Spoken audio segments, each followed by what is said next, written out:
in any of our elections 1 লক্ষ সেনাবাহিনী এবং তারা ইন্টেনসিভ মোবাইল পেট্রোলিং এ থাকবে এবং এইবার তাদের যে প্রতিজ্ঞা তাদের যে কমিটমেন্ট আমি নিশ্চিত যে অস্ত্র যতই থাকুক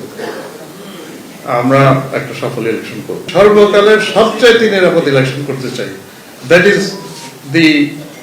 ইন্টেন্ট অফ দি গভর্নমেন্ট সেই জন্যই আমরা বেশি প্রস্তুতি নিয়েছি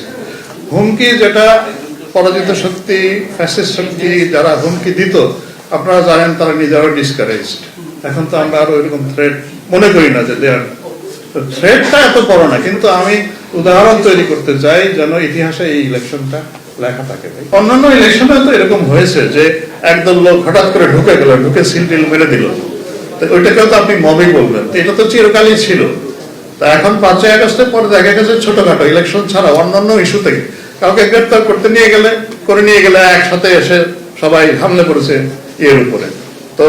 এইসব ইস্যু আরো বেশি হয়েছে আর কি আগেও তো ছিল তো এইবার ইলেকশনে পারবে না আপনারা নিশ্চিত থাকেন